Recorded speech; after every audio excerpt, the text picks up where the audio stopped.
Jazz eta musika zaletuok zita berezia duzue datorren astean Bermeon. Uztailaren 3tik 5 Bermeoko kafeantzokian doainik 8:30 hasita punta-puntako jazz emanaldietaz gozatzeko aukera eskainiko du 22. Jazzber jaialdiak. Aurtengo artistak Jon Urrutia Trio, Jose Angel Lorente Quartet eta Simon Klekowicki izango dira. Egitaraua aurkezten izan dira Alasne Zumeta, Bermeoko Kultura Zinegotzia, eta Igor Markaida, Jazz taldeko kidea. 22. Jazzaldiaren aurkezpena egingo dugu, eta eskertu gure dut jazz kulturtaldie, berari eurei esker posibli edalako ekintza hau aurrera eruteko. Orduen, hori aurkezpena eginda, orain, Igorrek kontako dozko apurtzu bet, zer eukiko dugun jazzaldi aste horretan? Aurten, urtero bezala txiki, baina jazzaldi txukuna izango dugu. Ez gara getxo eta teleberrizten eta gertuko, baina badakigu geure inguru geure leku daukagule.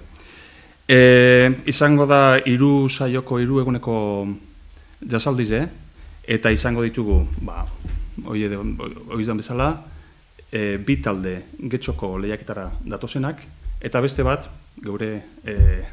guk aukeratutakoa. Talde hori, guk aukeratutakoa, izango da trio bat, Jon Urrutia. Hauek eguaztenan etorriko dira. Trio bat, piano, kontrabaxua eta bateria.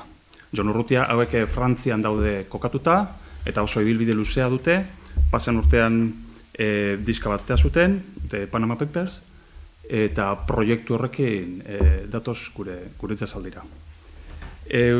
Lauan, hau da, Eguenian eta Barikuan, etorriko dira beste 2 talde, zeintzuk getxoko lehiaketara datozenak. Eguenian izango da Jose Angel Lorente Quintet.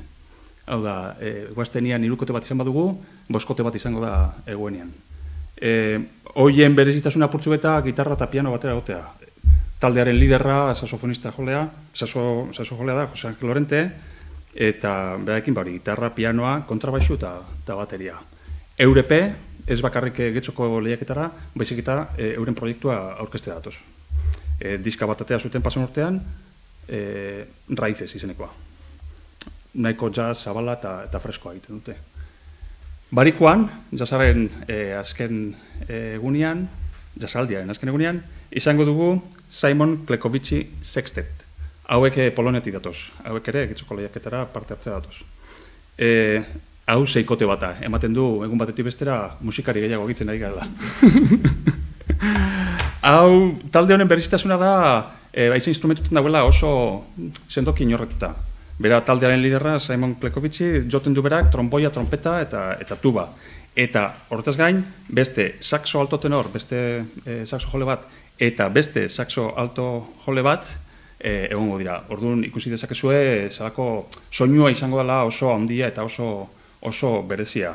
Horren gainean, pianoa, kontrabaixua eta talde ritmiko tipikoa. Piano, baixu eta bateria. Eurepe, zelan ez, euren proiektua aurkeztea datoz. Uste dute 2019an grabatu dutela, A Day in the Bus. Neko kritika ona Polonian, kontuan hartuta oso talde gaztea dela, baina soinua ja ematen du apur bat veteranoa dela. Ez da gutxi, arreglo hoiekin datozelako. Kontzertuak izango dira, kafeantzokian, Bermeko kafeantzokian, Eguaztenian uztailak 3, Eguenian 4 eta Barikuan 5. 8:30 sarrera doan, eta denok daude gonbidatuta jazza gozatzera.